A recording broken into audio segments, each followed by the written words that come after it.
Question number 5 में बोल रहा है there are 6 point charges each of same magnitude q and they are arranged in different manners as shown in column 2। यानी charges को हमने column 2 में अरेंज किया हुआ है, ठीक है। In each case a point M and a line P Q is passing through M are shown. Point M जो है उसका सेंटर है और ये जो लाइन पी क्यू है ये एक तरह से एक्सिस का काम कर रहा है, ठीक है। E is the electric field and V is the potential at M। यानी E और V की वैल्यू हम लोगों को उसके सेंटर पे मेजर करनी है due to the given charge distribution, ठीक है।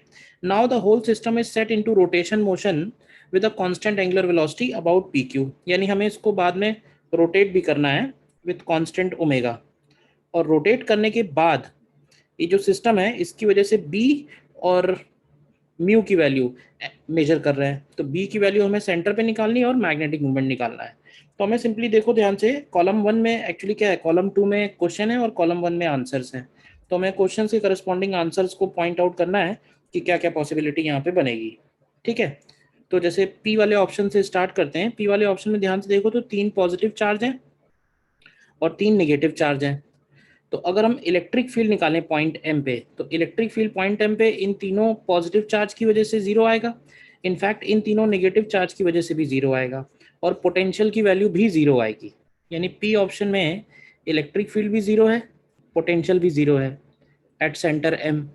अच्छा, अब अगर हम इसको ओमेगा से घुमाएंगे तो अब ये बताओ कि पॉजिटिव चार्ज और नेगेटिव चार्ज क्योंकि एक्सिस से सेम डिस्टेंस पे हैं, तो जब ये ओमेगा से घूमेंगे तो net charge in one rotation zero हो जाएगा, या ऐसे बोलना चाहिए कि इक्विवेलेंट करंट की वैल्यू इस केस में जीरो आएगी। अब अगर करंट ही जीरो हो गया तो इसका मैग्नेटिक फील्ड भी जीरो होगा और इसका मैग्नेटिक मूवमेंट भी जीरो होगा। यानी कि हमारा ऑप्शन पी जो है वो ए ऑप्शन में भी आ जाएगा, ऑप्शन पी, ठीक है, और हमारे सी ऑप्शन में भी आ जाएगा ऑप्शन पी, ठीक है। इसी तरह से फिर क्यू में बढ़ते हैं। क्यू ऑप्शन में देखते हैं पहले इलेक्ट्रिक फील्ड।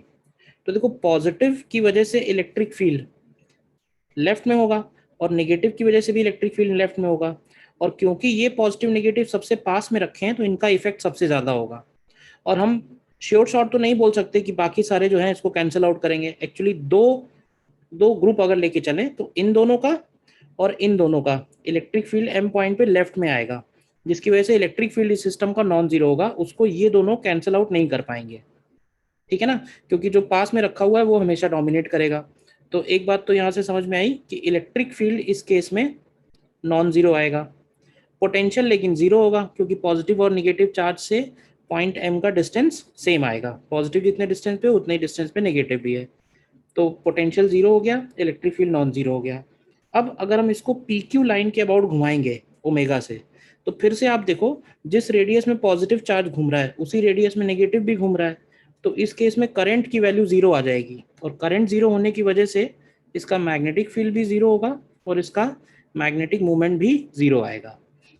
तो क्यू ऑप्शन हमारा, आप ध्यान से देखो तो क्यू ऑप्शन सी में भी आएगा, ठीक है ना, और हमारा क्यू ऑप्शन और किसी में नहीं आएगा क्योंकि बी जीरो का ऑप्शन है सिर्फ, ई नॉन जीरो का कोई ऑप्शन नहीं है, वी जीरो का कोई ऑप्शन नहीं है और म्यू जीरो का कोई ऑप्शन नहीं है। तो सी ऑप्शन में केवल पी और क्यू बनेगा, ठीक है। नेक्स्ट आते हैं आर में। आर में भी आप देखोगे तो एम पॉइंट पे ये जो चार्जेस दिए हुए हैं ये सिमेट्रिकली प्लेस्ड हैं, तो 120 डिग्री पे होने की वजह से इनकी वजह से इलेक्ट्रिक फील्ड की वैल्यू जीरो हो जाएगी, पॉजिटिव की वजह से भी जीरो और नेगेटिव की वजह से भी जीरो। लेकिन पोटेंशियल इस बार नॉन जीरो होगा, बल्कि हम बोल सकते हैं कि पोटेंशियल नेगेटिव आएगा क्योंकि नेगेटिव चार्ज से डिस्टेंस इसका कम है, और जब हम इसको घुमाएंगे omega say about line P Q, तो नेगेटिव चार्ज की वजह से करंट जो होगा वो अपोजिट डायरेक्शन में होगा और पॉजिटिव चार्ज की वजह से करंट इस डायरेक्शन में आएगा। और करंट की वैल्यू हम बोल सकते हैं दोनों के लिए सेम आएगी क्योंकि total charge upon time same है। करंट इसमें सेम होगा, करंट जब हम लोग निकालते हैं ना तो करंट का मतलब हो जाएगा total charge upon total time period.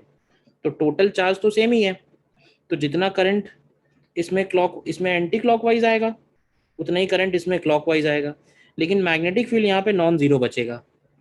तो मैग्नेटिक फील्ड इसका नॉन जीरो होगा क्योंकि एक का रेडियस अलग है और मैग्नेटिक मूवमेंट भी इसका नॉन जीरो आएगा।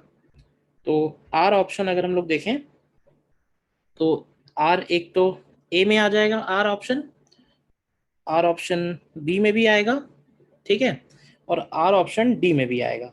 देखिए, ठीक है। नेक्स्ट बढ़ते हैं एस में। अब एस में अगर पॉइंट एम पे इलेक्ट्रिक फील्ड निकालेंगे तो ध्यान से क्लियर है कि पॉजिटिव पॉजिटिव की वजह से कैंसिल आउट हो जाएगा, और ये नेगेटिव ये नेगेटिव ये नेगेटिव ये नेगेटिव, इसके लिए भी पॉइंट एम सेंटर पे है, तो इसका मतलब है इलेक्ट्रिक फील्ड इसका भी जीरो हो जा रहा है। देखिए, पोटेंशियल की वैल्यू, अगेन पोटेंशियल की वैल्यू नॉन जीरो बनेगी, क्योंकि पॉजिटिव चार्ज से डिस्टेंस अलग है, नेगेटिव चार्ज से डिस्टेंस अलग है। पी क्यू लाइन के अबाउट अगर हम इसको रोटेट कर रहे हैं ओमेगा से, तो एक कॉइल होगी, ये एक कॉइल बनेगी, ये एक कॉइल बनेगी, और ये एक कॉइल बनेगी। तो नेगेटिव वाले में जो करंट होगा वो एक डायरेक्शन में होगा, और पॉजिटिव वाले में जो करंट होगा वो अपोजिट डायरेक्शन में होगा। लेकिन फिर से वही बात आएगी कि पॉइंट एम पे मैग्नेटिक फील्ड कैंसिल आउट होगा, तो ऐसे नहीं बोल सकते हैं डायरेक्टली। तो मैग्नेटिक फील्ड नॉन जीरो, और म्यू भी इसका नॉन जीरो, यानी एस ऑप्शन और आर ऑप्शन एक जैसे ही बन रहे हैं। तो बी में भी एस आएगा, डी में भी एस आएगा, और ए में भी एस आएगा। देखिए ध्यान से, ठीक है। और लास्ट ऑप्शन टी में आते हैं। तो टी में पॉइंट एम पे इलेक्ट्रिक फील्ड की वैल्यू नॉन जीरो होगी, क्योंकि पॉजिटिव की वजह से राइट में होगा, नेगेटिव की वजह से भी राइट में होगा। तो इलेक्ट्रिक फील्ड यहाँ पे नॉन जीरो होगा, पोटेंशियल यहाँ पे जीरो आ जाएगा, क्योंकि पॉजिटिव और नेगेटिव से डिस्टेंस अगर हम पॉइंट एम के निकालेंगे, जितना पॉजिटिव से डिस्टेंस उतना नेगेटिव से डिस्टेंस, तो वो कैंसिल आउट होकर जीरो हो जाएगा। मैग्नेटिक मूवमेंट और इलेक्ट्रिक फील्ड अगर बोलें तो ऐसे देखो कि अगर हम इसको पी क्यू के अबाउट घुमा रहे हैं, ये समझना ध्यान से, तो पी क्यू के अबाउट अगर घुमाएंगे तो एक पर्टिकुलर रेडियस में जितना पॉजिटिव है उतना ही नेगेटिव भी है, तो फिर से करंट की वैल्यू जीरो हो रही है, और करंट जीरो होने की वजह से मैग्नेटिक फील्ड भी जीरो होगा और मैग्नेटिक मूवमेंट भी जीरो होगा। तो टी ऑप्शन में ई नॉन जीरो है, बाकी जीरो है, तो इसका मतलब है कि सी ऑप्शन में टी और आ जाएगा। तो इसके आंसर्स बन जाएंगे फिर इस तरह से। बेसिक क्वेश्चन है ये, बेसिक बातों पे ही है ये।